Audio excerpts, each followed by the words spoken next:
first male role model. And I remember how good it felt one particular day when he, a very tall man, let me, a very young boy, walk with him to church. That was more than just a walk for me. That was something that just made me feel very special. I never got that from my father, of course. Growing up and being nurtured in that setting, I always loved being in church. After Sunday school, my other siblings would be quick to run home, but I always wanted to stay for the morning service. And I was keenly observant of everything and everyone during the service. The singing, the preaching, the ushers, the nurses, spontaneous response of the folk in the pew with me, and anything and everything that touched them in a special way. As a result of that, all of my life, I am always in somebody's church on Sunday morning, no matter where I am. I've never had a time in my life where I didn't go to church and didn't want to go to church. So that's the foundation of my spiritual development. My mother raised the 5 children by herself. Our father stepped in on occasion only when it was time for some type of corporal punishment. But mother understood the need to protect us as much as she could from injustices from anyone. I remember a particular incident in the Methodist church in Sunday school where they were putting on what's called a Peter Pan wedding, a little mock wedding with the children. And I had been selected to be the starring role, the groom of the Peter Pan wedding. But at the last minute, the teacher decided to replace me with the pastor's son. Probably some politics in that. Anyway, I went home crying and disappointed. Mother immediately went to the church and addressed the situation in her own way.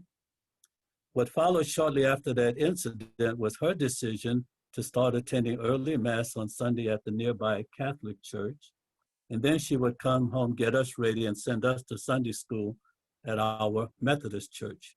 Within a few weeks, she made the decision to pull all 5 children out of the Methodist church and go with her to the Catholic church. That's how we became Catholic.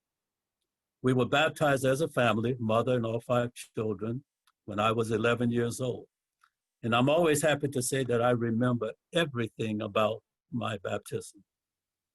We had to learn how to be Catholic to worship God. Sit still and be quiet while everything was in Latin, and we could not see whatever the priest was doing at the altar. As an 11-year-old trying to figure this all out and make some sense out of it, I wasn't very successful except for one thing. Every now and then, the priest would turn around to the congregation, open up his arms and say, Dominus vobiscum, and the altar boys would say, Ecum Spiritu Tuo. Then he'd turn around and do whatever. And every now and then he'd turn around and he'd turn to us and do Dominus vobiscum. Well, the only thing that made sense to me was that he was turning around just to make sure that we were still there. That's all that made sense to an 11-year-old. Wasn't any explanation or catechesis beyond that. So I entered Catholic elementary school in the 7th grade, served as an altar boy, and was in one of the, what was called the Junior Holy Name Society. At the same time, age 11, I started taking piano lessons. Didn't really know I had a musical talent, but in 1.5 years, I wound up covering 4 grades, much to my surprise as well as everybody else. But I was a courageous child. I taught myself how to play the foot pedals on the organ, and by age 13, I was the regular fill-in for the church organist whenever she wasn't available to play for masses, and even playing and singing by myself requiem masses during the week. I have no idea what it sounded like, but I was courageous enough to do it anyway. And this musical talent really kept me in somebody's church throughout my life, no matter where I wound up in life. But the Catholic Church in New Orleans was just as segregated as the rest of society. The white parishes were run strictly by diocesan priests, and all the Black parishes were given to the missionaries, Josephites, Divine Word Fathers, Holy Ghost Fathers. They were all white men and the sisters were all white women, but by and large, they were very committed to caring for us, in the right way. The problem, and this is my own, how it registered with me, and you'll hear me say this often, we were made to feel welcome, but not made to feel wanted in terms of local church. For me, coming out of the Methodist Church in that experience, we had to give up worshiping in our own African-American cultural style and conform to worship in the European cultural style. And that was the price a Black person had to pay to have membership in what has always been known for us as the white man's church. I even knew that before we became Catholic. Catholic Church in South was always called the white man's church. And that was, to me, so the price we had to pay to be for our membership. Forget everything that we know about how to worship God there and learn how to worship God the way we teach you here. And in that regard, I would say salvation was not free. There was no sense or experience of what we know today as local church. We never knew what was going on in the rest of the Archdiocese. There were no public liturgies or other gatherings of all the Catholics coming together. No events, sports, or social between all white Catholic schools and all Black Catholic schools. One example of white man's church from us. White priests taught Black Catholics in those days that they were not allowed to attend services in Protestant churches. And some taught it to the extent that it would be a sin to do so. Being converts, all of my other family members were Protestant, and we were prevented from attending funerals and weddings of relatives in the Protestant church. This caused a lot of division and resentment among family members in the Black community. My grandmother in Texas, I went to visit her as an adult after my work in Africa, and I would send her one of the calendars that we produce. And she had the calendar on her wall, but I noticed that the bottom flap of the calendar with all of my information, my name, my church, etc., that bottom flap was folded up and hidden so that her Baptist friends would not know that her grandson was a Catholic priest. Her embarrassment, not mine. One of the major reasons why some Black preachers to this day preach against and condemn the Catholic Church in that pulpit goes back to this teaching where we in the Black community, being Catholic, were not allowed to enter into or join in any worship in the Black Protestant churches. I was a student at St. Augustine High School, an all-boys Catholic high school, a Black school in New Orleans, and that proved to be a significant blessing for me. Most of the priests on the faculty run by the Josephites were white, but 2 of them were Black, and we had quite a number of Black lay teachers. As a young Black boy in my freshman year, it was the very first time a white man who happened to be priest and principal, the very first time a white man called me Mr. And that was a huge message to me that I was valued and respected in the eyes of a white man in leadership over me. Freshman high school. 2 white priests in particular took an interest in me and worked at bringing out of me what they saw was the best in me. Some of you may remember Father Philip Berrigan. This was years before he and his brother Daniel were caught up in the anti-Vietnam protests in the Catonsville 9. This is before they were in the national spotlight.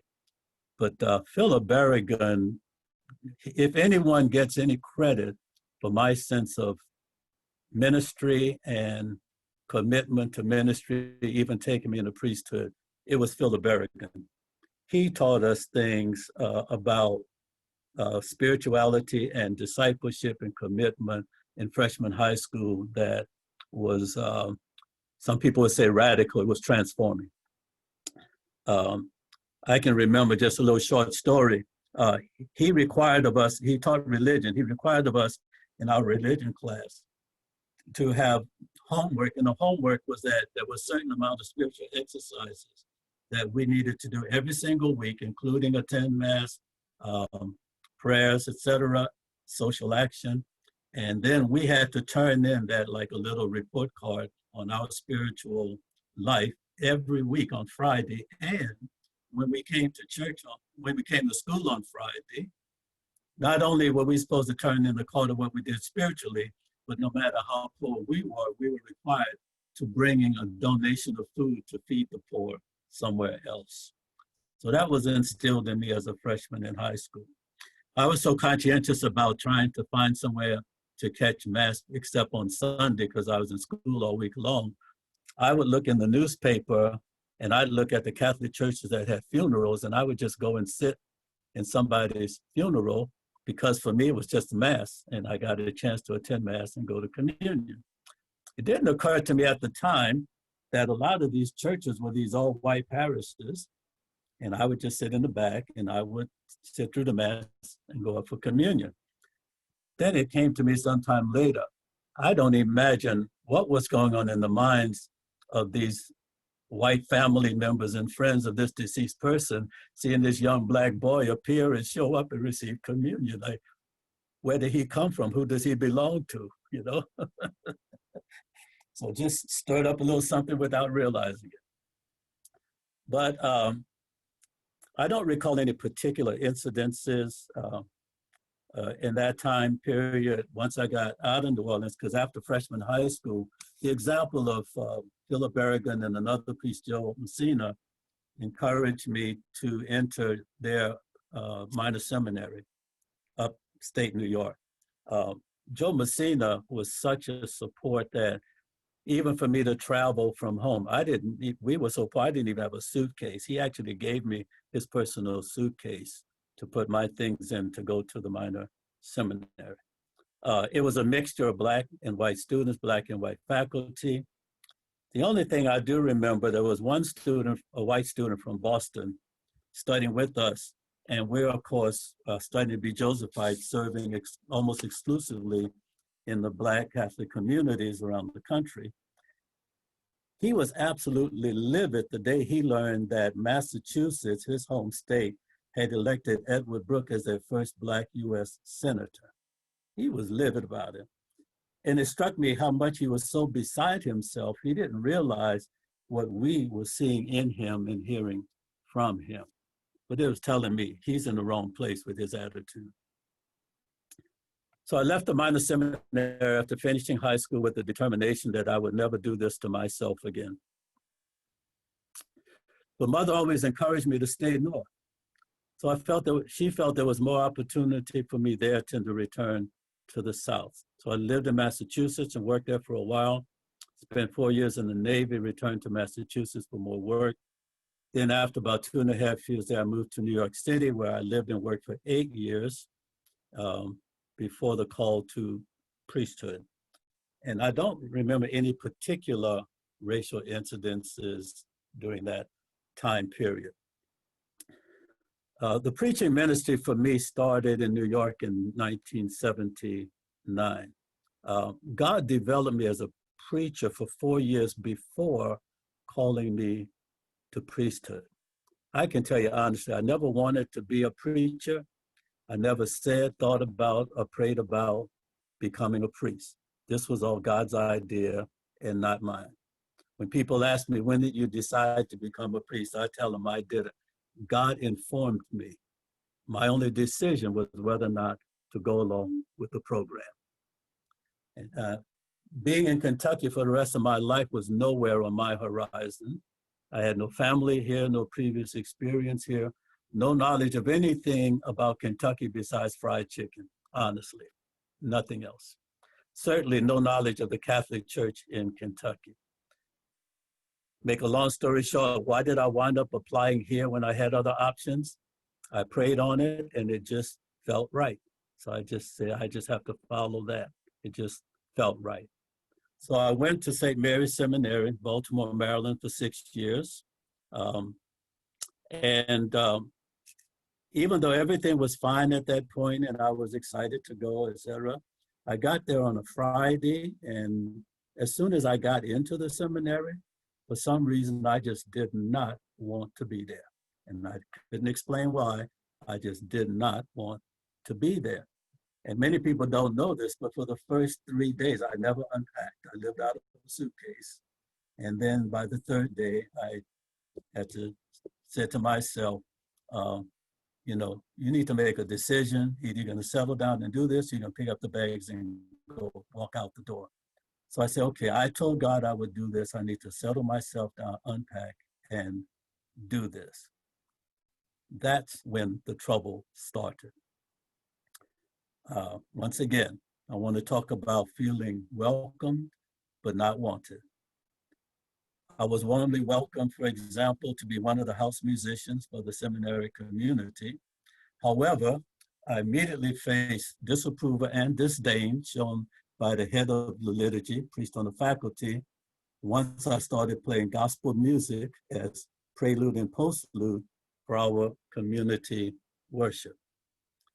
Some seminarians and one diocesan priest on the faculty there, they showed their appreciation. They encouraged me to keep doing it. But I said to them, you just don't know what I have to put up with to keep doing this, but I kept doing it anyway. I also challenged the other white musicians. If I can play for this community, Mozart, Palestrina, Bach, and Handel, how come you guys can't play a little bit of James Cleveland and Andre Crouch? Because I never got any answer, and I never heard any of it from them. Outside of the music I offered, there was no enculturation of any in our community worship there, although we had 4 Black seminarians and a Vietnamese seminarian. But there was nothing of exposure of any other cultural expression for the whole community, which predominantly white seminarians. The problem for me, the formation program, the education and spiritual formation and liturgy was focused only on the style of worship that was familiar with and comfortable with the white Catholics. And that was it.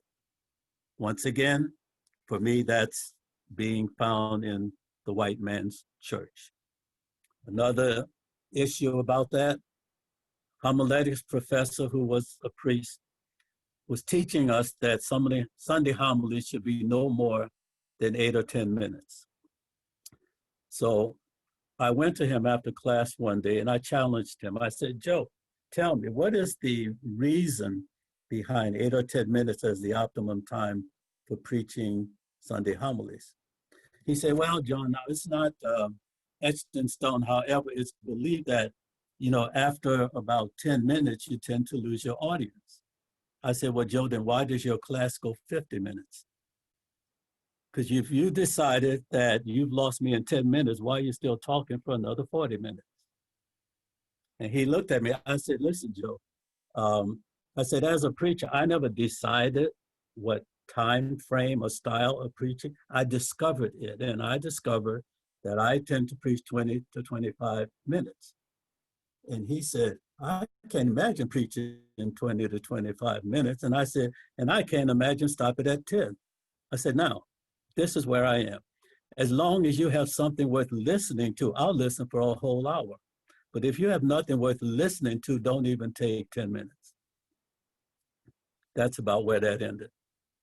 No resolution on it, nothing changed.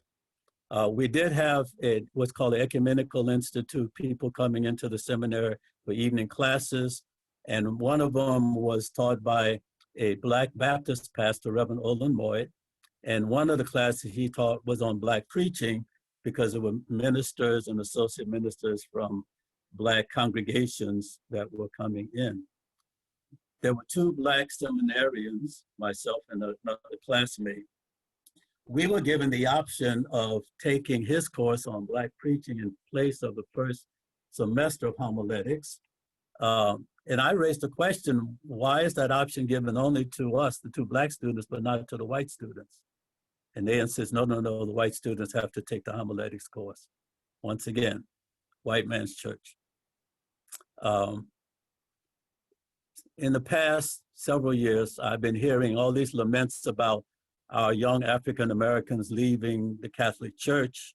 They go to the Protestant church because they are disappointed in the Catholic Church with poor preaching. Well, that's one of the reasons why, in my estimation.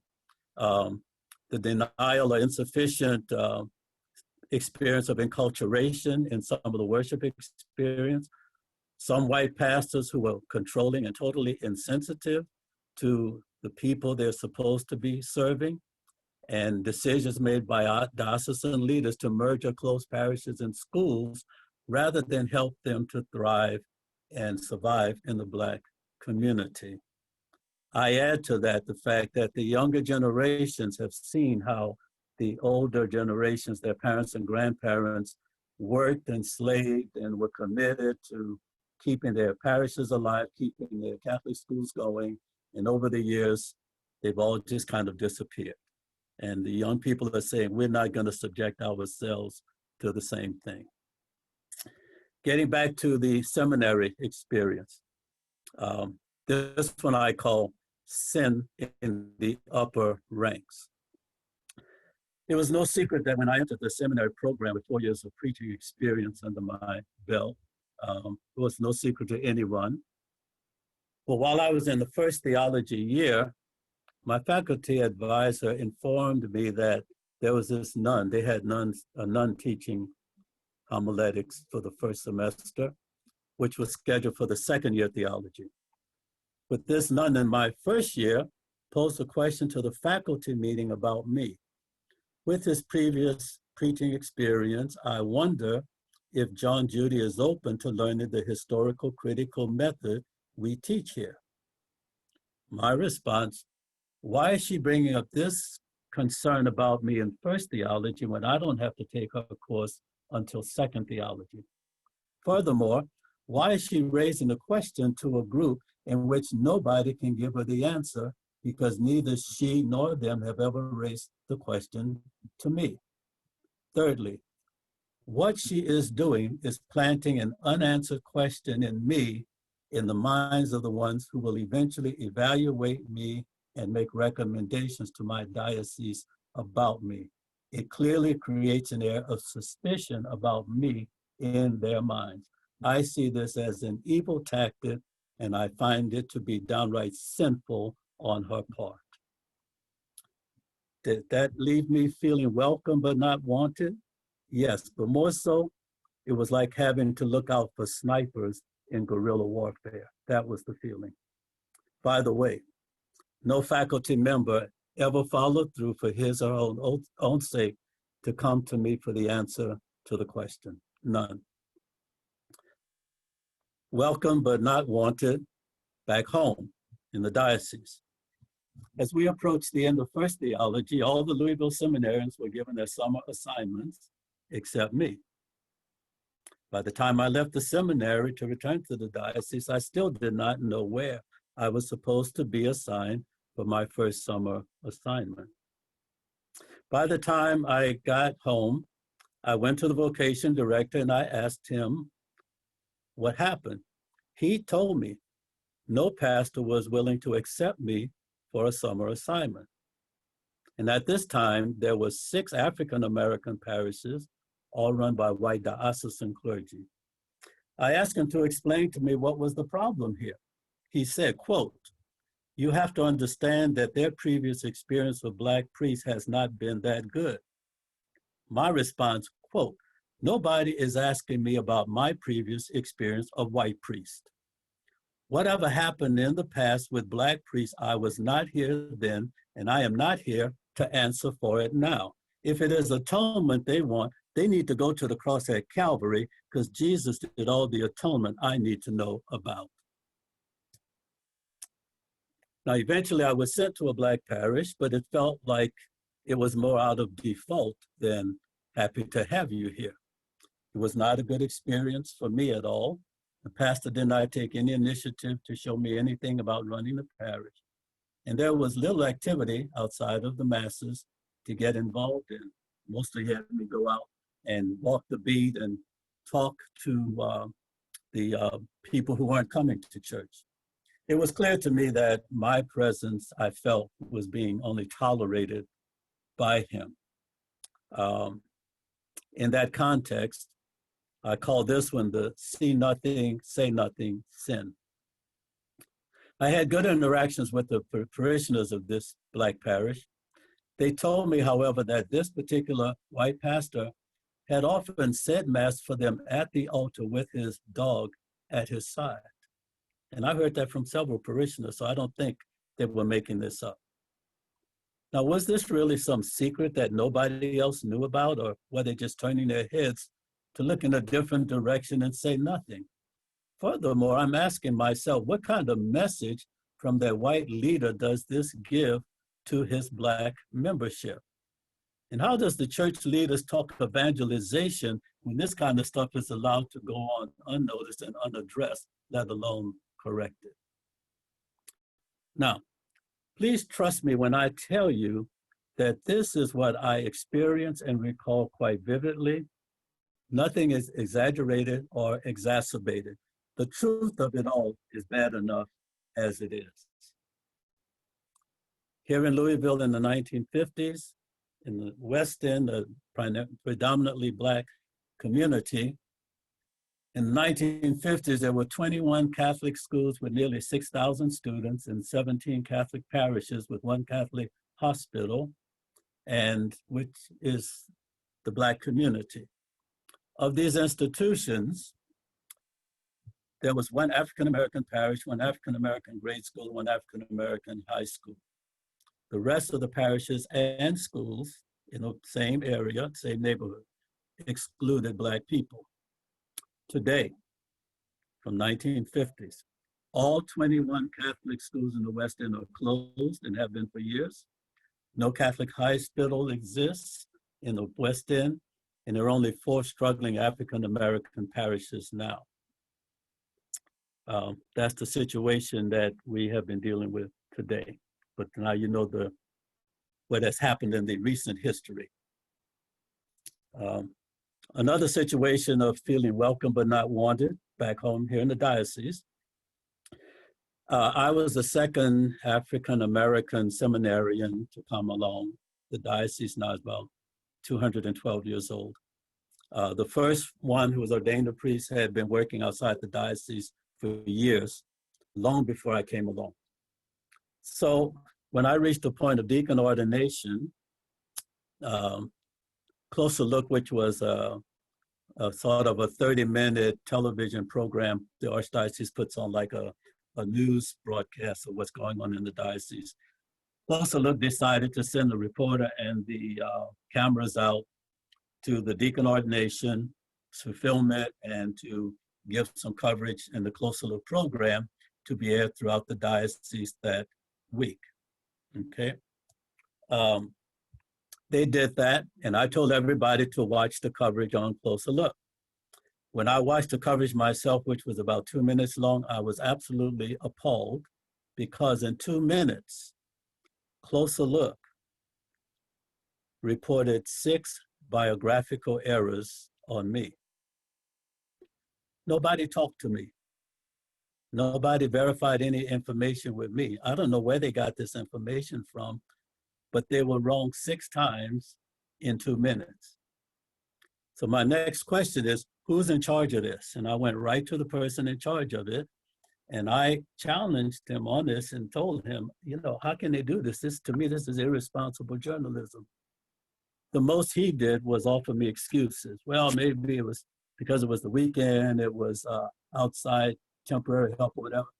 And I said, regardless of that, whatever they did, number one, they got paid for it. Number two, it is irresponsible journalism. Number 3, do me a favor and don't ever air that again because it's filled with nothing but lies about me. Now, he never agreed with me or admitted that it was irresponsible journalism. He never said that he was sorry about it. And he never said that they would air a correction later on, and it never happened. So I'm left with the feeling that number one, those 6 lies that have been given to the whole Archdiocese about me, he's content to let everybody believe that about me, and I'm supposed to accept it and be okay with it. Well, I wasn't then, and I'm still not now, period. When I was ordained a deacon, I was assigned to one of the African-American parishes with a white pastor, and I say this, I believe fairly, not too biasly, but I will say this: the man was not what I would consider emotionally stable and quite racist. Anyway, he was a big supporter and promoter of me as long as I was a seminarian. But all of that changed the day before I was about to be ordained a priest and be on the same footing with him, priest to priest. It got very, very ugly. The day before the ordination, I was doing some social outreach with one of the parish committees, and these are things we'd already talked about in the parish council meeting. And he came to me that afternoon and asked me what was I doing, and I reminded him of what we were doing. And he immediately just went off, accused me of doing things behind his back, nobody telling him about it, and he went into this rage about this. I walked away from him. I went into my bedroom. I picked up the phone. I called the vicar general, and I said, you tell the archbishop that I am not going through with ordination tomorrow morning. And I told him why. And he said, well, no. He said, now calm down. I said, no, you call this blank, blank, blank and tell him to calm down, because I'm not the one who is crazy here. So that evening, I went into prayer over the whole thing. God looked at me with a very calm face. So I knew that I needed to calm myself down and do what I had promised God I would do. Otherwise, I was fully prepared to stand up in the cathedral the next morning and tell everybody present why I refused to go through with ordination. God intervened. I got ordained. My first assignment as assistant was in the same parish. Things were fairly reasonable and manageable between the pastor and I for about the first 3 months. After that, it was back to the same old drama, the same old madness, to the point where I sat the pastor down and told him that I was going to go downtown and talk to the archbishop, because I wasn't going to let what was going on out here be some secret between he and I. Of course, he wanted to dialogue. I said, we haven't figured out how to dialogue in the past 5 months, so I'm going to go talk to somebody else. So I went to the archbishop. I laid out everything to him about what was going on, what was happening, etc. Archbishop at the time, he sat there, he kept nodding his head, he kept agreeing with me and agreeing with me and agreeing with me. And all of a sudden I stopped talking and I got angry with him, because I said, this white man is patronizing me. So then I got angry. I stopped talking. Then I looked at him. I said, Archbishop, let me say this to you. If you've not heard anything I've said before, that man, the pastor, is emotionally unstable. He will say anything he wants and walk away, not caring how it leaves anybody feeling. People who think they can say anything they want, sooner or later start thinking they can do anything they want. I said, Archbishop, if the first time that man makes an attempt to put his hands on me, you will have to bury one of us. Look on the Archbishop's face changed completely. I continue, Archbishop, you don't know me that well, but I know me. When I am backed up against the wall, I have nothing to lose, and that's exactly how I will operate. Furthermore, I will make sure that no matter what happens, nobody will be able to jump up and say they did not know what was going on. And with that, I left his office. So for the next 5 months, there were subsequent meetings with Archbishop and the head of clergy personnel. The clergy personnel director, even though I was sharing all this stuff going on, kept dismissing it as typical tensions between a pastor and the newly ordained. I brought him letters. The pastor was writing letters to me in his room, going to the post office, putting it in the mailbox, only to have it delivered back to the same house to me in my room. And I said, you call this typical tensions? Can't you see there's a communication problem here, a serious communication problem? Don't take my word for this. Talk to the staff, talk to the parish council, talk to the members. I never saw any evidence that any of that happened. So 8 months after being ordained a priest, it was clear to me, if the people in the authority and with the power are not going to address this, then they're going to leave it up to me to address it myself. So I got up one morning and I started packing. I was about halfway through packing. I called the clergy personnel director to let him know what I was doing. I said, this assignment is no longer an option in my ministry. I said, I packed half my things before calling you, and as soon as I finish, I'm going to pack the other half. And I said, don't even say anything to me about obedience to the Archbishop, because at this point, I'm ready to give him the faculties back, and he can come out here and minister to these people. His response to me was, we don't have any other work for you to do here. I said, oh, really? Then I got more angry. I said, well, that's not a problem for me. I'll just take out advertisements in national Catholic newspapers and magazines telling them Louisville just ordained as Black priest and they have no work for him to do. I'm sure somebody will offer me a job somewhere. And there's one more thing. The Archbishop and everybody else needs to know this. I don't need this Roman collar to do ministry for God. I was doing ministry for God before I even met all of you. And I can go back and do that again. So I left the parish on my own. I took a 2-month sabbatical before I even considered accepting another assignment. Interestingly enough, from that day forth, the Archbishop never called me in. He never addressed the situation. He didn't apply any discipline, punishment, suspension of faculties or whatever that I was fully prepared to accept with a smile. In all of our interactions since then, it never came up between us. That's how it was left. Another situation of what I call white man's church.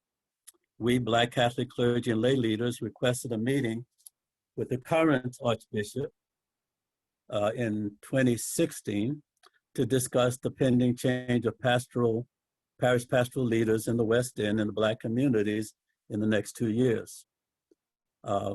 We talked for 2 hours, and the lay leaders in particular expressed their concerns about no repeats of some of the unfortunate experiences of insensitive pastors in the past who had driven away their young people. We talked about the need for some enculturation for any white priest who was interested in coming, but had no experience of Black Catholic culture, and how we would want to be a part of helping familiarize them with the culture before the fact, and especially if it was up to them to request a particular assignment in one of our Black parishes. One lay leader even asked, if we cannot get another African-American pastor, can we get an African pastor? Well, 2 African priests did come. However, when they came, they were both assigned to all white parishes, although we're the ones who asked for them. Whatever the reasons, that's how that happened. Another piece of welcome but not wanted. And by the way, with that 2-hour meeting, I can honestly say I did not see any follow-up action to all the things we had talked with Archbishop about for 2 hours. I saw no evidence of him following through with any of it. Okay, welcome but not wanted. About the 2 African priests, the way I learned about it was there were the minutes, priest council minutes, where the clergy personnel director announced that they were welcoming 2 priests from East Africa, and that the reason given, however, was with the increasing number of immigrants that have been requests for Mass in Swahili. I wrote my representative on the priest council, and I said, this is an FYI. I said, I've been saying Mass in Swahili for the past 20 years, but no one has asked me to meet the need here. Those 2 African priests were both put in all white parishes. I came back after being on sabbatical, and I met with them, and they'd been here for about 3 months. And I asked them then, I said, okay, as long as you've been here, has anyone asked you to say Mass in Swahili? They said, no. I said, when the parishes you are, don't expect it to happen. It's not going to happen.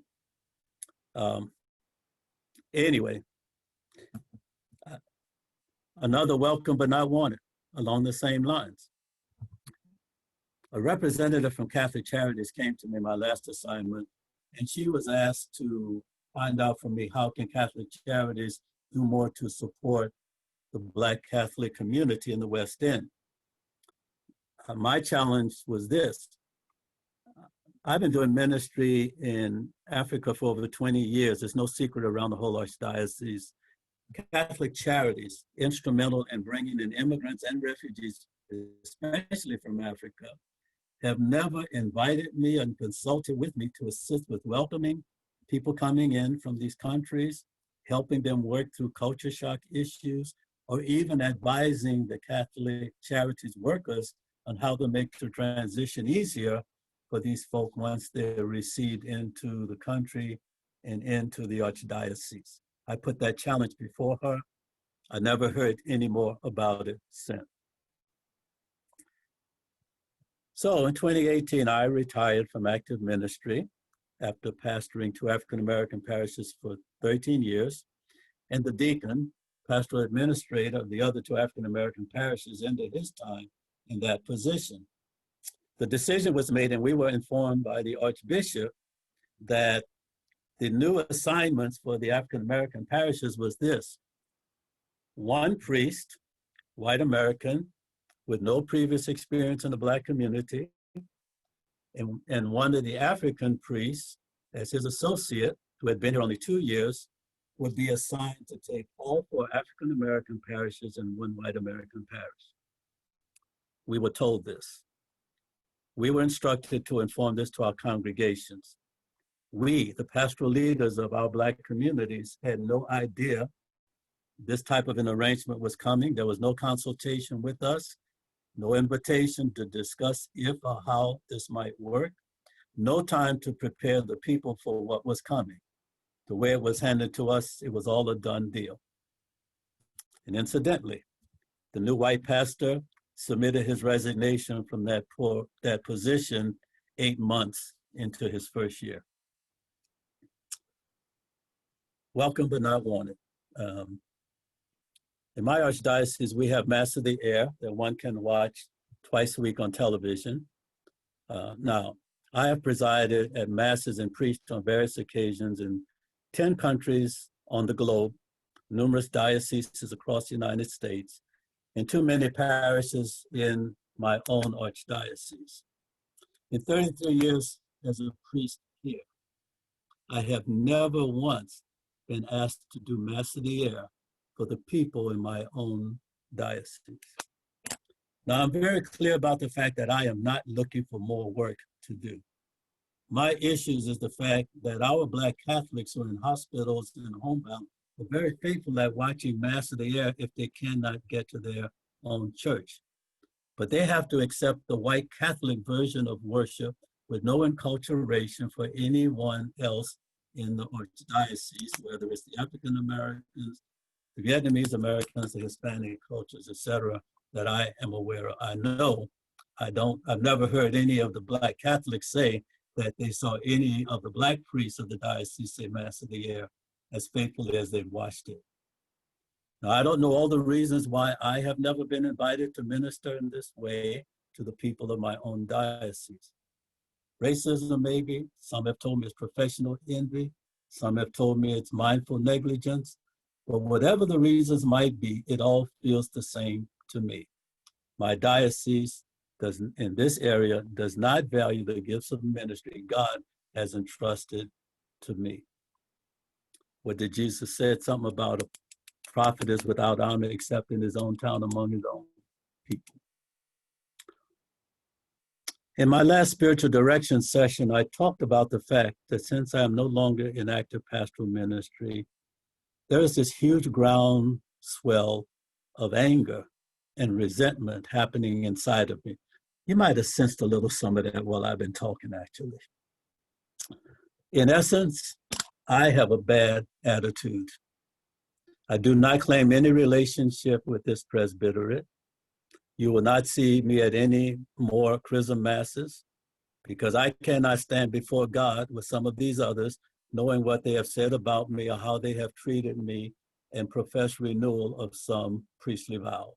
I do it on my own, in private, before God. If God decides to rain down judgment, let me accept it on my own accord, not because I'm caught up in a crowd with these other folk.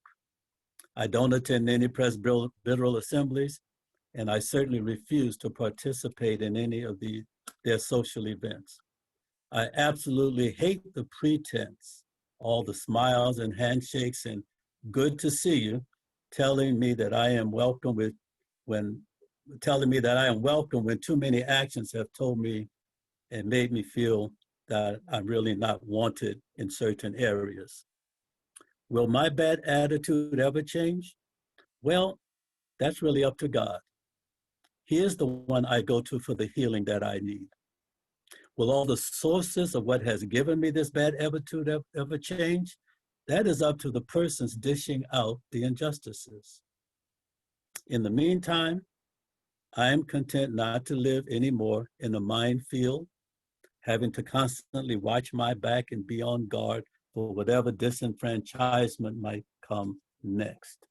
I am completely free to be completely generous to do priestly ministry everywhere else. Okay, I've done all the talking. And okay, John, I just want to ask you a quick question, and that is to say, you talked so much about being welcome but not wanted. What can I do and what can we do to make you feel wanted? Because we do want you, and we want you not only in this group, but I want you in the Archdiocese of Santa Fe, where I am. But what can we do, or what can we do to make you feel wanted? That's real easy. Love me for who I am, not for what I do or what I have done. It's that simple. Because if you truly love me for who I am, you will always look out for my best interests, and I will always look out for your best interests.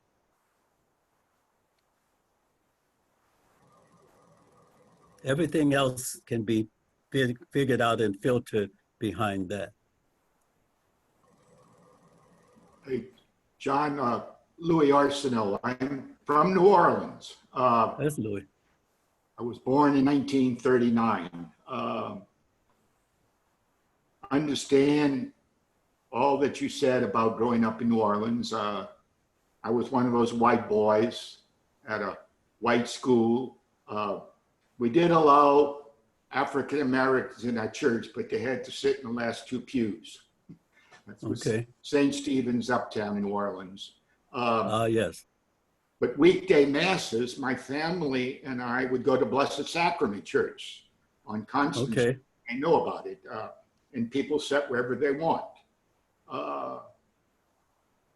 Good news right now, I'm a Vincentian. We have St. Joseph Church on Tulane Avenue, and it's a multicultural, blacks and whites are all involved. You're certainly welcome to come and celebrate Mass down there sometime. The other comment I'd make is that every night at 6 o'clock, a group of us kneel for 9 minutes at the corner of Magazine and Napoleon Avenue. And there are groups doing this throughout the Archdiocese. Most of us are white, though there are some African Americans join us. So I hear a lot that you're saying, and I would love to be able to dialogue more with you about it. We as Vincentians in New Orleans at St. Joseph have apologized, and we didn't just apologize. We set up a scholarship fund at Xavier University to help fund schooling for African Americans who are trying to finish up their education. Great.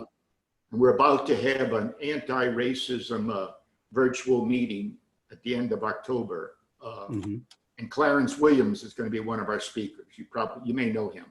Yes, yes. I just want to offer you that as ways that I and some of us are trying to be welcoming to not only welcoming, but show them really want. Yeah. So just to let you Great. know.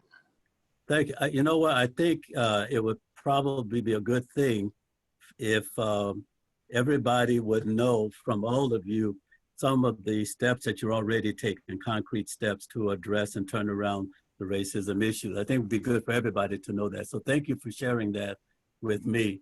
And I grew up right in the neighborhood of not St. Stephen, but Holy Ghost. You would know Holy Ghost on Louisiana Avenue. Sure. My mother and brother, though, when they moved, they belonged to St. Stephen Oh, prior to Katrina, when were you born? 1948. Okay, you're about Yeah. 10 years younger than I. Yeah. Yes. Thank you, Louis. I just Hi, want to John. mention that we had a priest friend of mine, Father Norbert, who was from Louisiana. He, at his time, he's since passed. He's older man, but he couldn't get into a seminary. So finally, the Josephites accepted him into their seminary. And even then, after he was ordained a priest, he went through many of the same problems you've gone through. Very, very interesting being with him. Yes. One of the things, that's one of the reasons why the missionaries have so many Black priests and you see so few in some of the diocesan presbyteries. When I applied here, one of the questions the vocation director asked me, well, if you're from New Orleans, well, how come you're not considering that? I said, there's some things you know about where you come from, you don't really want to go back to. So that was my experience at that time, growing up as a younger boy, and what the Catholic Church was like. If I even considered got accepted, with all of the white parishes being run by a diocesan priest, where would they put me? What would they do with me? I didn't see where I could fit in anywhere. But yes, and as I've said to before, the more African-American priests you get to talk and share their personal experience, the more you hear some of the same scenarios that they've gone through. I have Nelson? I have a question. Oh, Tony. Can I be heard? Yes, I hear you. Yeah, John, you shared your experiences with the institutional church. I would be interested in hearing stories of how parishioners, your experience with the people you're working with, and especially any whites, how you've experienced that. Okay. I hope this answers your question, Tony. In the African-American parish communities where I pastored, we have, in both congregations, we have some white American members. They were former parishioners of a white parish where I was pastor for 10 years. When I moved to the Black parishes in the West End, they moved their membership immediately as well. What made that work for them, I believe, was they felt that they were getting the kind of spiritual nurturing they needed, and they did not want it to stop just because I was relocating. And they're still members of the same African-American parishes even after my retirement. Within the people themselves, many of them have been very frustrated and disappointed about some of the decisions made from the leadership and how it has affected them. So one of the things I've done recently is I've done 2 classes for the Black Catholics in particular. One of them to give them a clear understanding of how the Catholic Church works in terms of structure, in terms of jurisdictional issues and all of that, according to canon law. And the other one was a class focused on leaders finding their voice in unjust environments and helping them to see how do you make yourself heard and be known and let the leadership know how some of their decisions and actions have been more detrimental than helpful to you, and challenge them to do it and, hold them accountable. For example, I've challenged them, go through the archdiocesan list of agencies and offices and read their mission statement. This is what they claim to be about. And then ask yourselves, is this true in terms of what you see them doing in the Black community? And if not, give them a call, question them, challenge them on it. When I first came into the Archdiocese, I was in the Black parishes. I asked them, how often did the vocation director come to your parish? Have you seen him in your parish? And everyone said never. I said, but he's the vocation director for the whole Archdiocese. He should be as attentive to the Black parishes as any other parish in the diocese. And they said never. So when I became pastor, I made it a point to invite the vocation director every year to come and to speak to vocations in the African American parish. But the fact that apparently they never saw him gives a message that Black vocations are not welcome, or they're not interested in even looking in that direction. So I'm trying to empower the thinking and actions of the people themselves. Does that answer your question? Well, you told some rather difficult stories about feeling welcome but not wanted among the institutional, the male clergy. I'm wondering, it would be helpful for me to hear stories of your experiencing being not wanted among lay environments. The only place where I can say for sure I personally experienced it was when I was pastor of an all-white parish. I was the first Black pastor ever in this east side of Louisville, which is predominantly all-white congregations. And I was there for 10 years. There was a lot of, I could see instantly my coming there stirred up a whole lot of issues with some of the people, not all of them, but with some of them. There was some that left the parish even before I actually took over the pastorate. There were some areas in which people found a reason to always hold an indictment against me. For example, there was always this constant complaint that I was never in the school. We had a grade school, and it didn't matter how much I did in the school. It didn't matter how many classes I spoke with. It didn't matter the fact that I reopened the daily masses for the school classes to come, as well as did all the school masses. There was always this complaint I was never in the school, and it was just something held against me, even no matter how hard I worked at it, and no matter how much I did. There was another issue that I was never in the, I never attended the ball games. Okay, well, this is a huge parish. I came in there by myself, okay? And to be honest with you, I didn't have time to attend ball games, okay? The two priests before me were going out. I was accepting parish by myself. I talked with the outgoing pastor, and one of the questions I asked him, for example, how many funerals do you do here in the parish? He says, not many, 12 or 15 per year. That sounded manageable to me as one priest. Well, the first year I had 26 funerals. The second year I had 28 funerals. And the third year I had 27 funerals. To me, that's a little bit more important than going to ball games, okay, besides everything else, all right? In the Black community, the only negative thing, and it's only a couple of individuals, I would say, not the community as a whole, was when I came along, because of whatever reason, the Black priest I had in the past was no longer around. I can remember right off the bat, one or two people saying to me, are you gonna leave us the way the other ones did? And I said, is that the way you welcome them?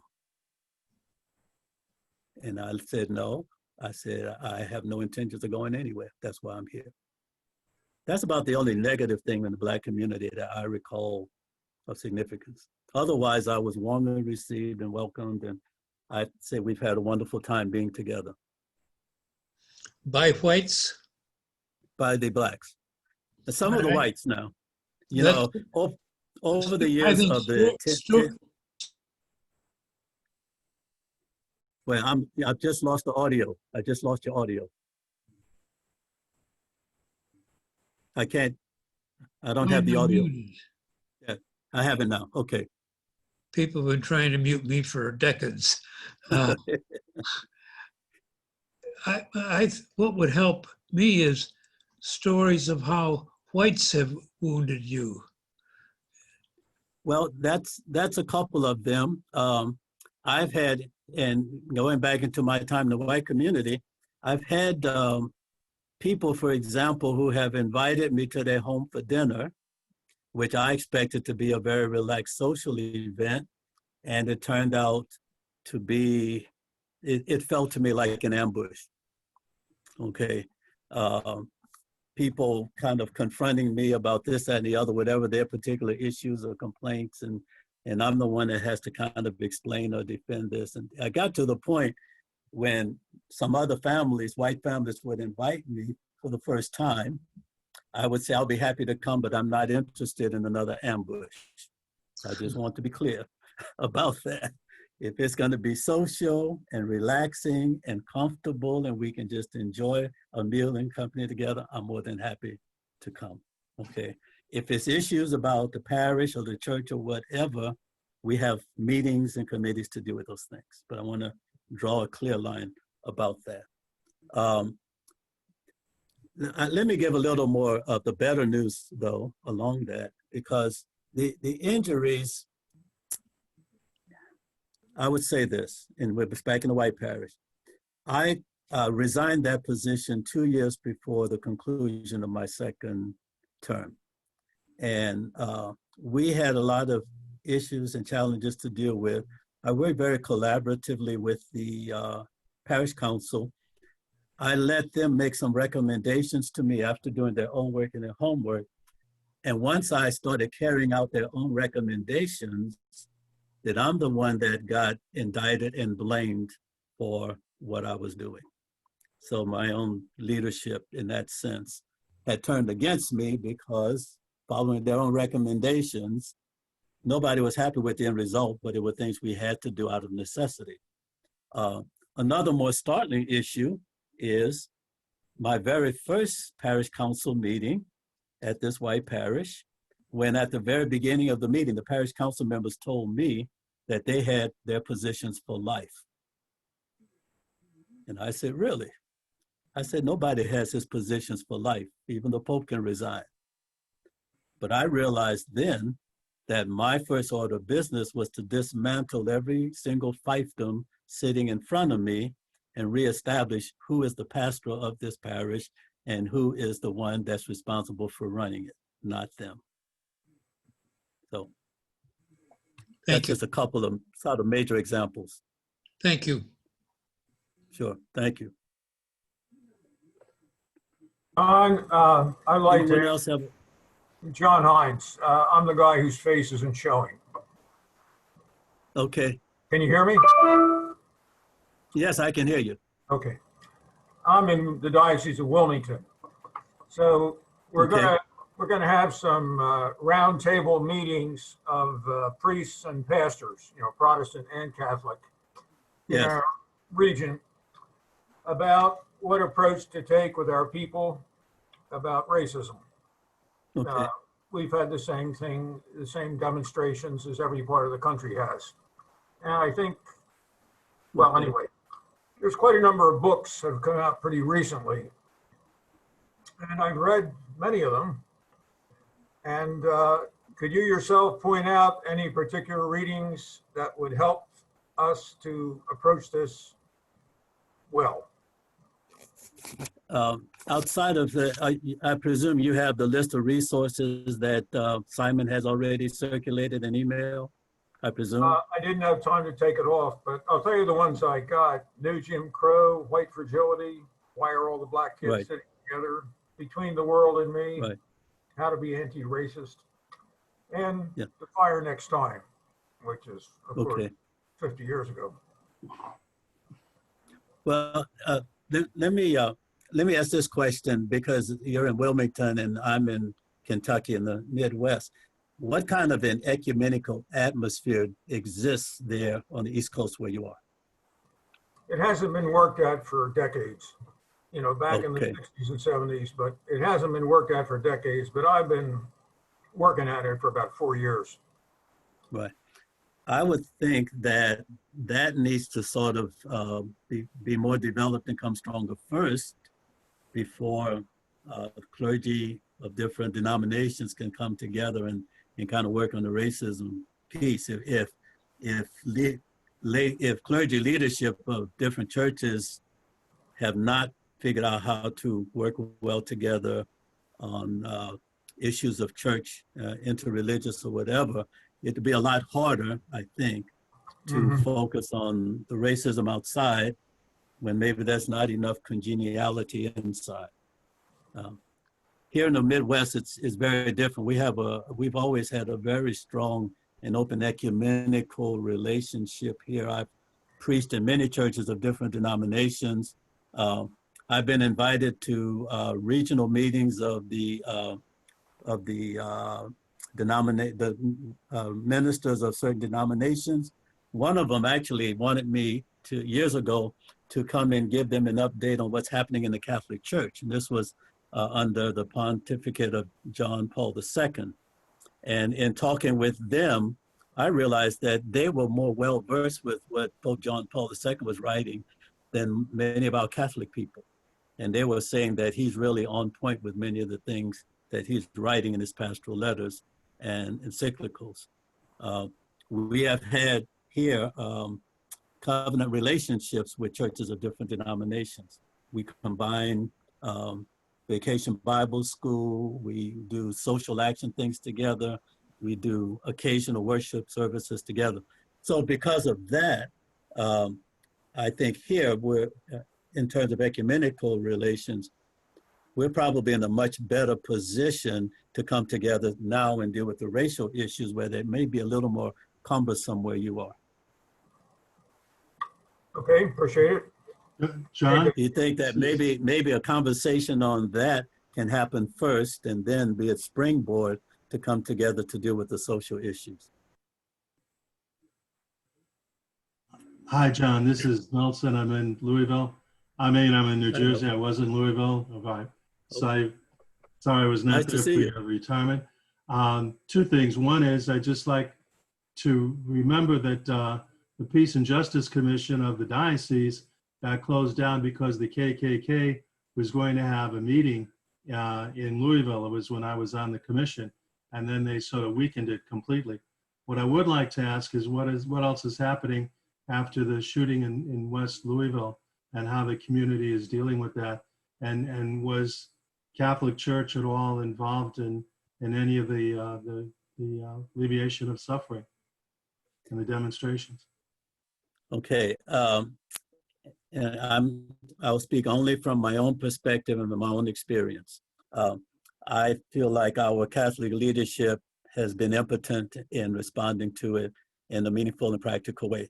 There are a lot of statements have been made, but Black folk are tired of the paperwork because it doesn't go any further than paperwork.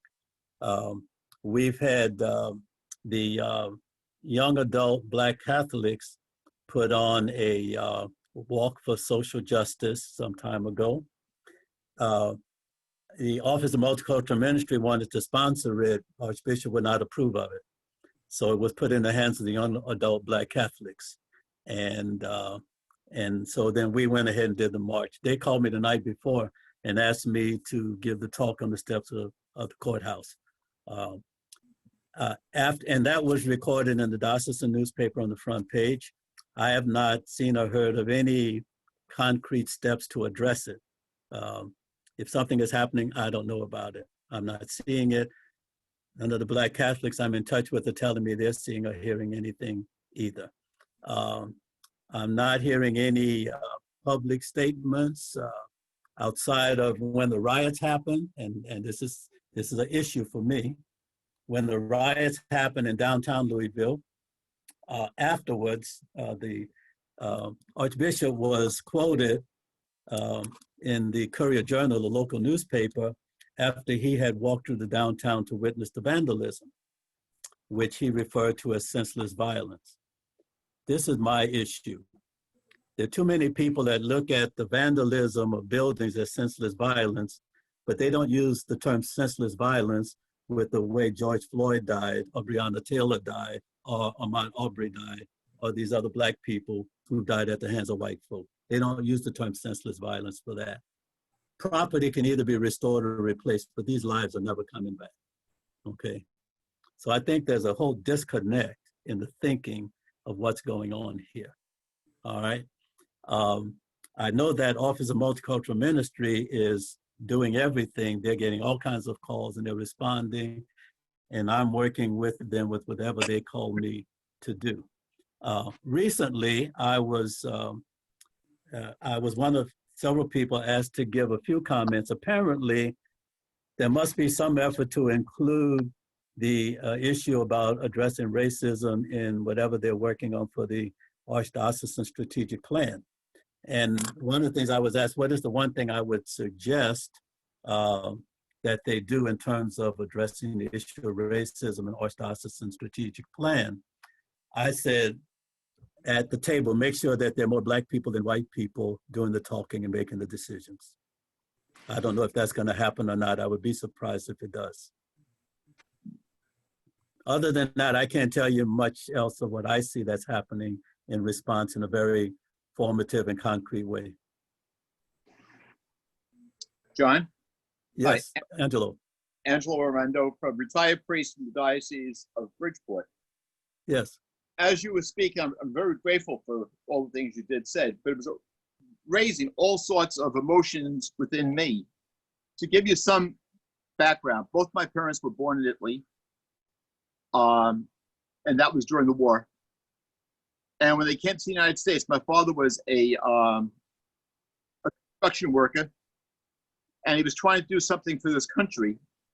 And because he was volunteering, they wouldn't let him in the Brooklyn Navy Yard because there were too many secrets. So they sent him down to Savannah. Now, my mother was pregnant with me when we got down to Savannah.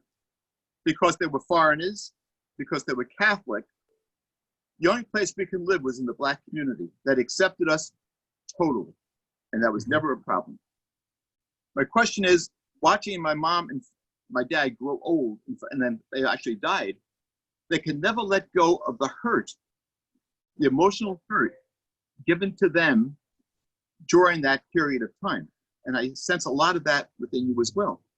How do we let go of personal hurt? How do we let go of the woundedness within us to get to the point where we can actually fight racial bigotry and the sin of racial bigotry, to the point where rather than expose emotions, we come out with a common healing and a common acceptance. My parents never had that. Both of them died so wounded because they were trying to help this country. And the only place they can live was in a Black community. And the only people who gave them milk or food were their neighbors. And they carried that till the day they died. Mm-hmm. I understand. And that is very much true with Black folk today, both in the church and in the society. There's a chance that I may die with the same hurt. The only person, like I mentioned earlier, the only person I go to for the healing is God, okay? In terms of the folk who around me, I have always made it my point to just keep my distance from them if I feel dealing with them or being around them is dangerous territory for me or for my people. I keep my distance.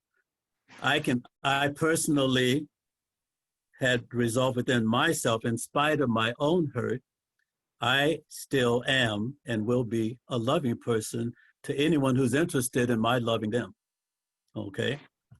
You know, in spite of the hurt, I can still do that because the love is much stronger, more powerful than that, okay? So Percy, I thank you very much for that, your talk tonight. And it helped me to understand for the first time what my parents were going through and how they carried that for so long that it tainted every aspect of their lives. Yes, and it's important for other people who may be a part of what inflicts that hurt to understand the damage it does. One of my biggest issues historically in the our diocese with our Black Catholic parishes, with all of the closings of churches and schools, the years of the segregation, et cetera, and all that, is, you know, when the leadership wants to talk about moving forward, I always say nobody wants to talk about repairing the damage before you can expect people to move forward. Nobody wants to go back and deal with the damage and bring healing to the damage, okay? You can't expect the person who's damaged to heal themselves, okay? Because they didn't inflict the damage on themselves, okay? But unless you want to go back and clean up the mess of the past, why should we believe and trust that what you're saying today is anything that's good for us? Okay. Thank you, John. You're welcome. Thank you. Hi, John. I have a question too. Okay, go ahead. Hi, Andy.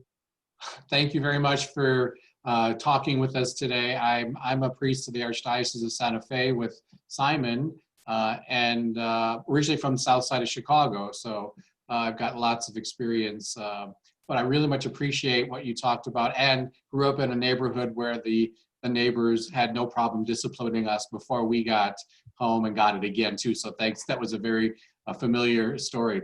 My question is about, I actually mentioned the Black Lives Matter in my last homily this weekend, and I'm in a very multicultural, very diverse, very, what you may say, a liberal parish.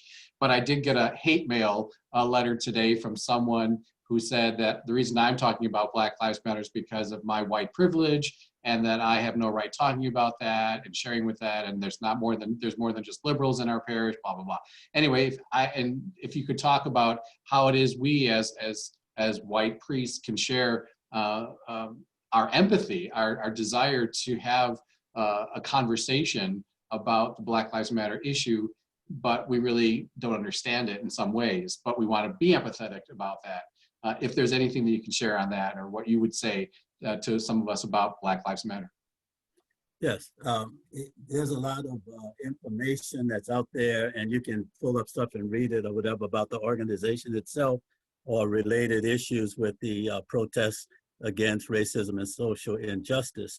The more valuable thing is to, number one, I think for your own benefit, if you haven't done so, is to be able to talk with Black people about their own lives, as I'm doing, and understand for them how their own lives matter, and what you can do to give them that type of value and affirmation and acceptance that maybe they've been denied in the past or continue to be denied in the present. And secondly, to look at how you can introduce that into your parish. Hate mail is just, I think most pastors could tell you that hate mail is just part of the deal. It's part of the turf. Now I would do, when I was in the white parish and I'd get hate mail about all kinds of little issues, this is just the way I deal with it. Number one, I would go public with it. Okay? People would be surprised. You mean to tell me that people write you hate mail? I said, yes, and I keep all of it in a folder, and anybody is welcome to come and read every bit of it whenever you want to. Okay? I mean, people need to face up to their reality. They may think, oh, our community is fine, we're not racist, etc. Oh no, there's evidence here that you need to look within yourselves, and there's some things you need to evaluate, examine, and correct within yourselves before you can think this about your own Christian Catholic community. And if you're doing your job as the pastor and the preacher and giving a prophetic word according to the gospel of Jesus Christ, then they ought to be concerned about how you're being treated by some of your own parishioners for doing what you're supposed to be doing. And they should be taking care of you while you're there to take care of them. Thank you very much. And I do believe in going public is a very important thing. I did that actually at today's Mass, carrying crosses and everything. And I think it's a part of our job. And I think it's something that my parish would be very much open to. And we are looking at this right now at how we integrate this into our life. Thank you so much for all you're doing. Well, thank you, Andy. Thank you so much, John, for sharing your story. Really appreciate it. And I had a question for you. Mm-hmm. I know a lot of people have asked about book resources. I would really like to hear music resources, because as a musician, I'm sure, like, you know, music is another language, and it would be wonderful to hear if you have any suggestions of African American music that could be like integrated. Yes, there are a number of well-known musicians and composers, African American, in the country today. Actually, I've asked Simon to give everyone my contact information, and I can send you some contact information. Are you a part of the NAPM, National Association for Pastoral Musicians? No. Okay, they meet annually, and I know that in about the past decade or so, they've been more inclusive of music of different cultures as our American society has become more culturally diverse. And so they would also have some resources for all musicians and from that group as well. But I'll be happy to get some names and phone numbers and emails and all that to send to you once you get my email address and write me. I'll be happy to do that. Wonderful. Thank you. Okay. You're welcome. Oh, one other thing.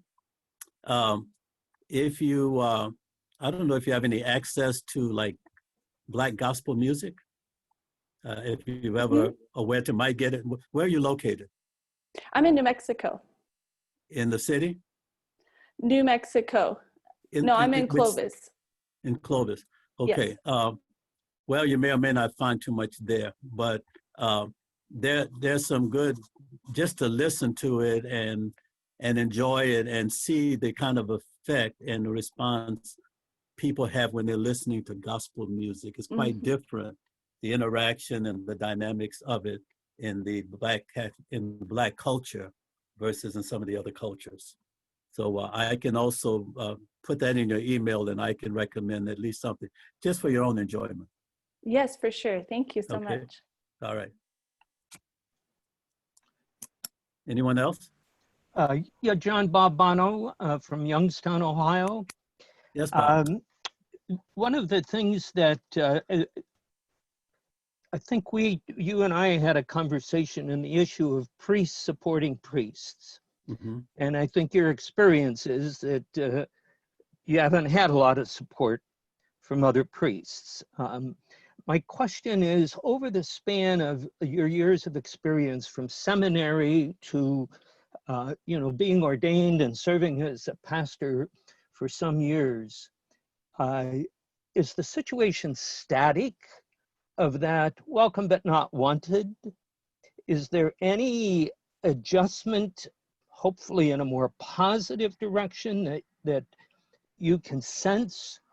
Or are we staying along that same kind of high, but we really don't, you're really not welcomed, in a sense, you're not wanted?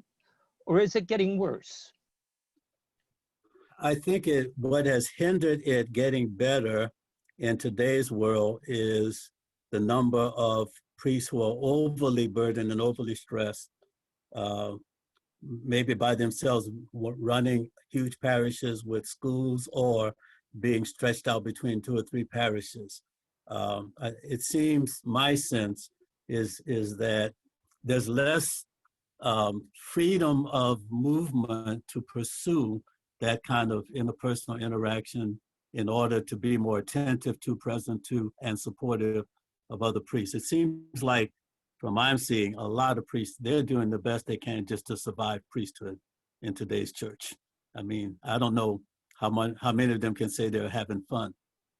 I'm seeing them more in survival mode.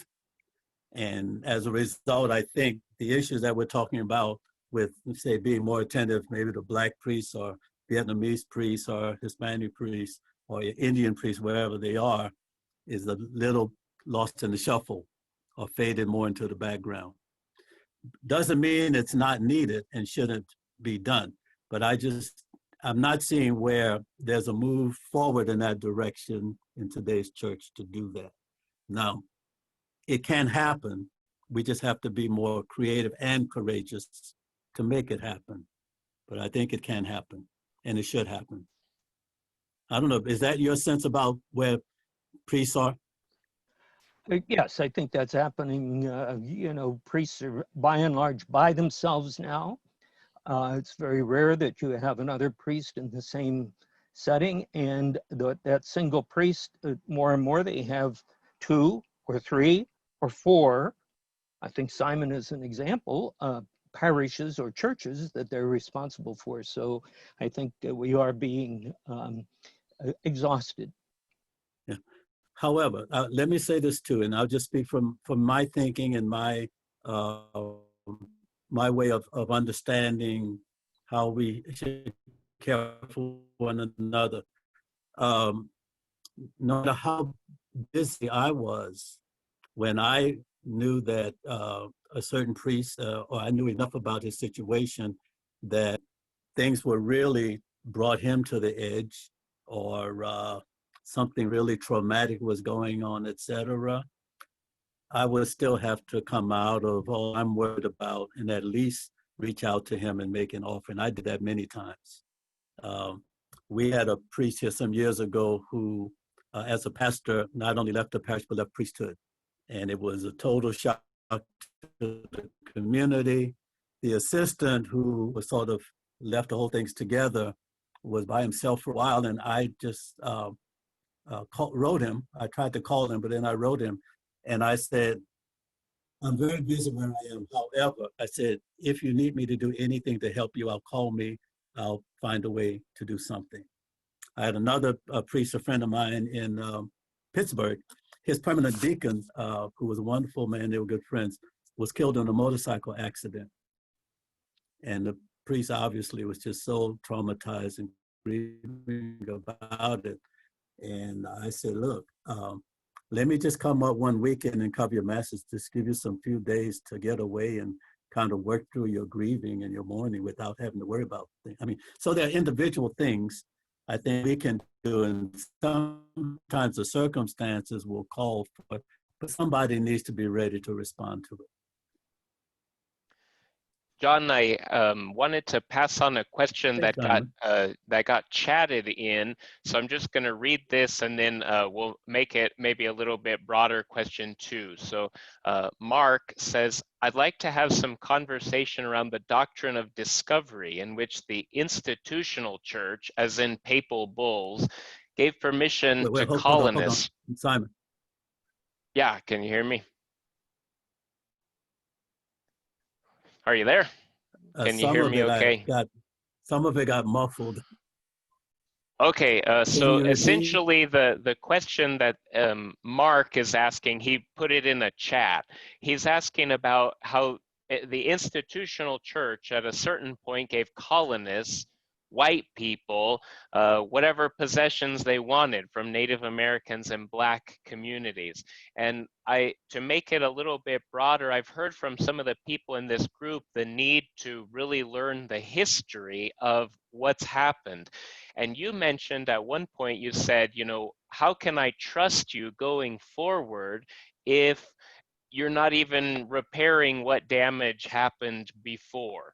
So I'm wondering if you could say either a word about how we can learn about that damage, but then in addition to just repentance, in other words, stopping this injustice from happening, what would be some of the things that we could positively do repairing the damage that was done?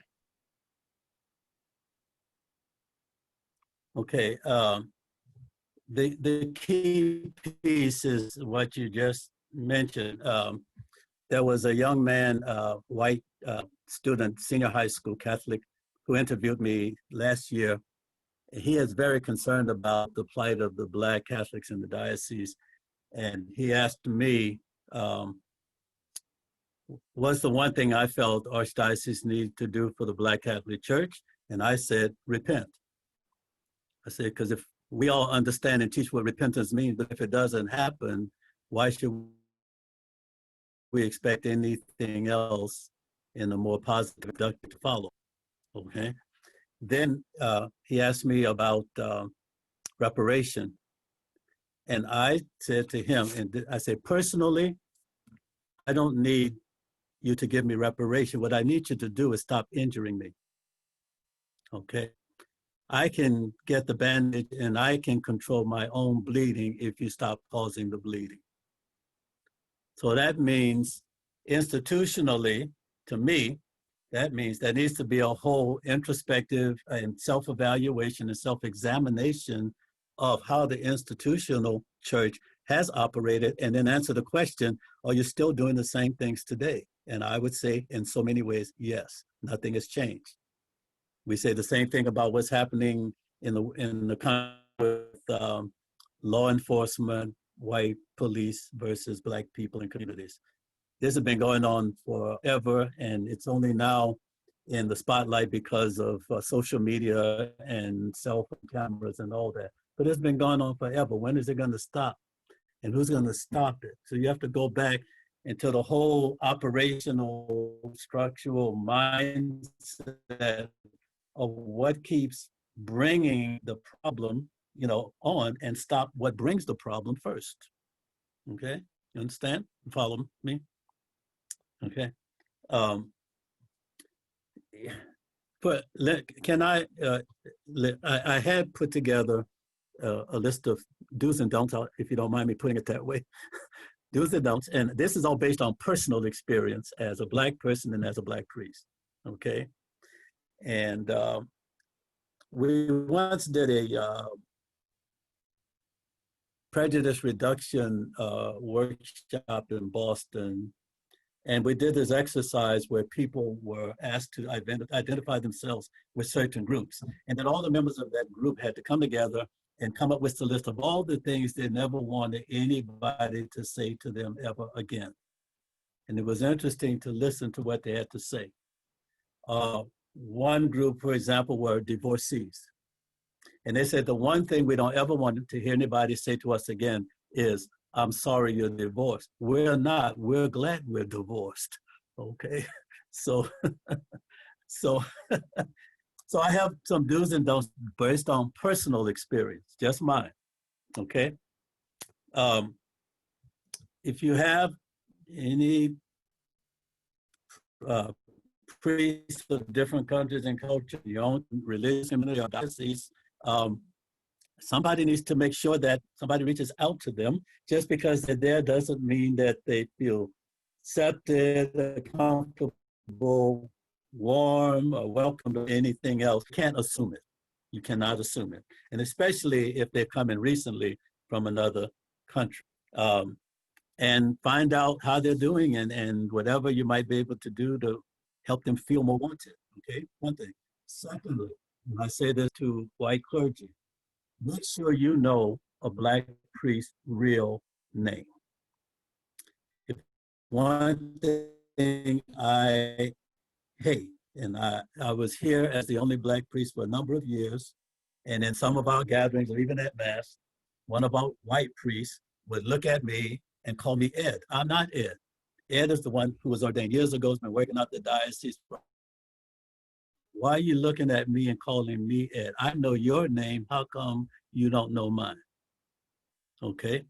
And, don't tell me, well, all Black people look alike. Well, I could say all white people look alike, but I still know your name and his name and his name and his name. So why can't you know my name and call me by my name? Okay. Okay. Before making decisions that will directly affect Black people, maybe, okay? A priest from the personnel board, clergy personnel, had asked me, is it possible to come up with a good plan for the Black Catholic Church in the West End?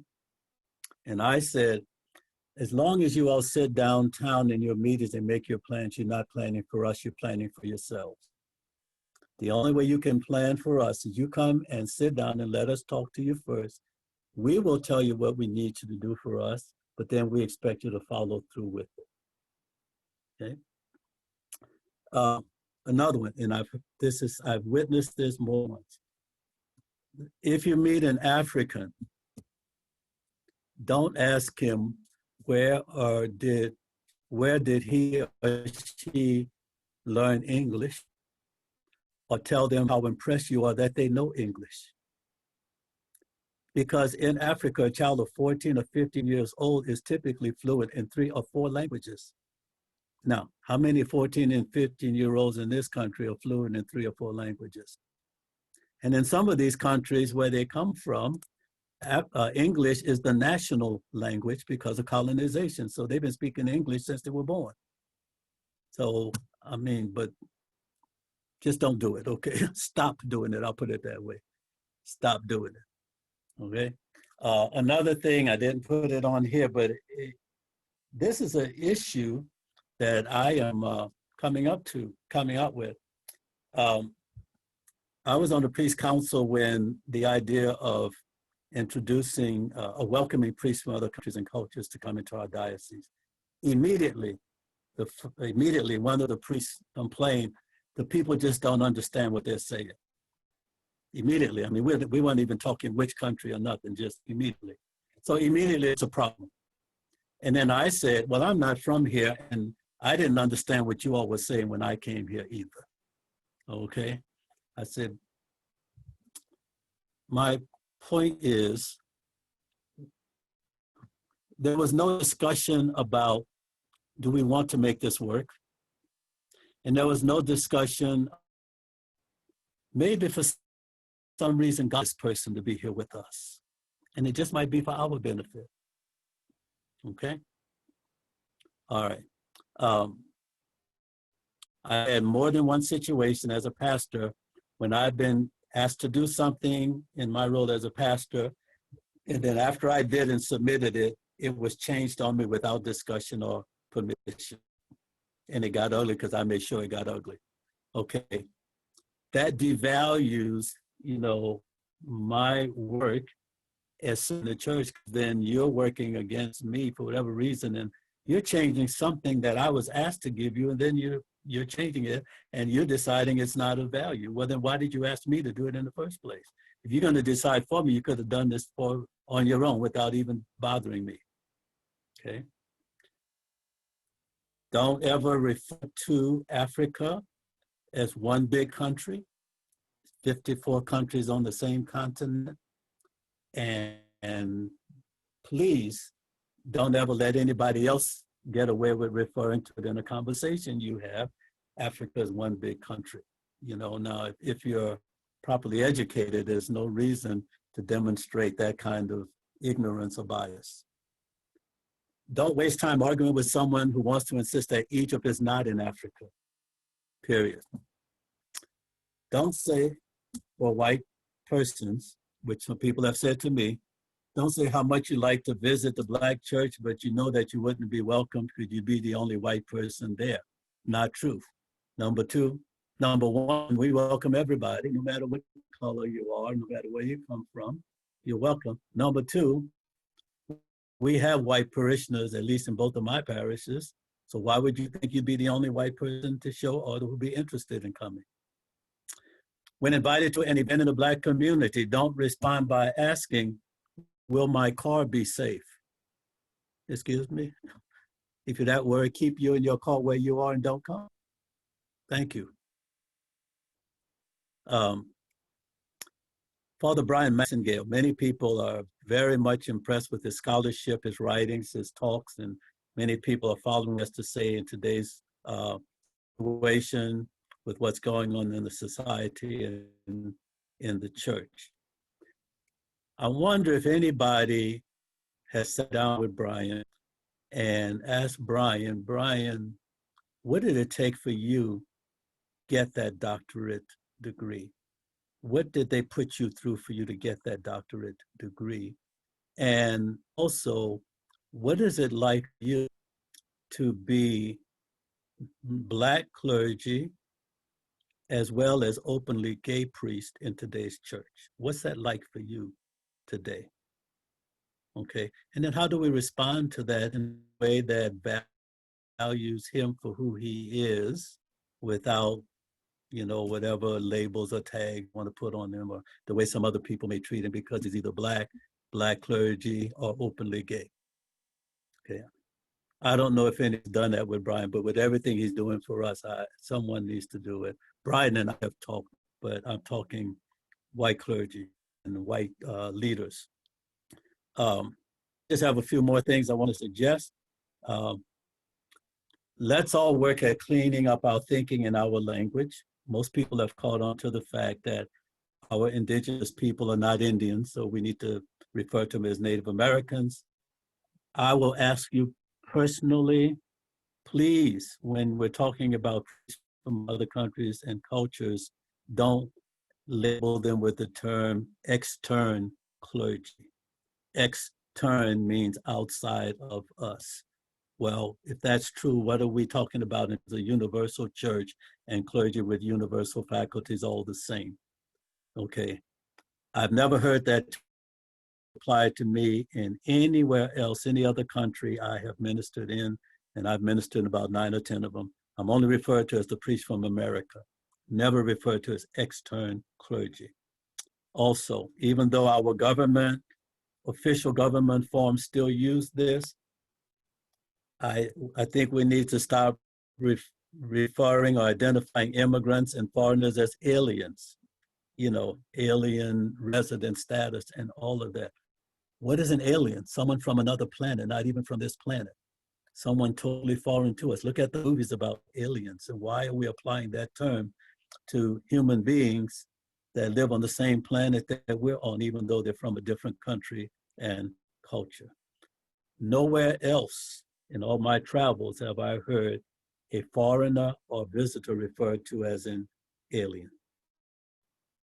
Okay.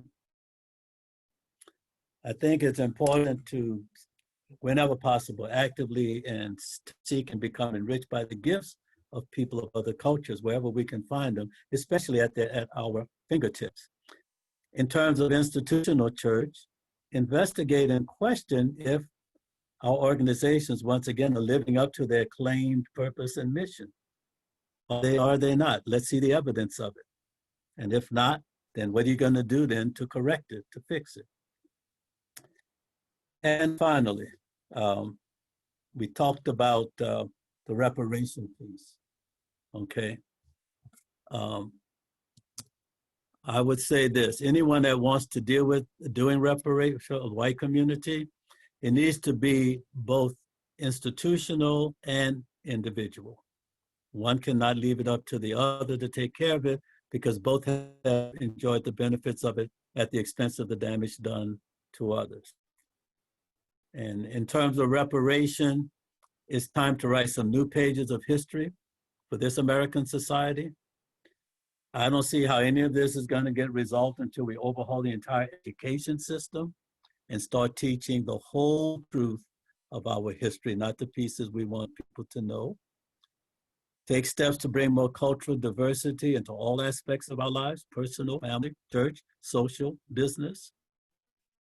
Question and challenge church leaders to be sure that they're serving effectively all the people under their pastoral care, not just those of the majority or those with the most money. Make it a point to move from political correctness to purposeful change. Choose to deal with the discomfort of addressing racism issues in your own arena. White Americans have that option, but Native Americans and Black Americans don't have the option to choose whether or not we want to deal with the discomfort. It's there, and we've been living with it all along. And if you listen to the voice of Native Americans and Black Americans, they can tell you what steps need to be taken on their behalf. If you listen to the voice of God, God will tell you what steps need to be taken for the sake of the kingdom. So finally, my last comment, let's spend some time together. Social distance does not have to equate to social disconnect. Thank you for being here, and thank you for listening to my story. God bless you all.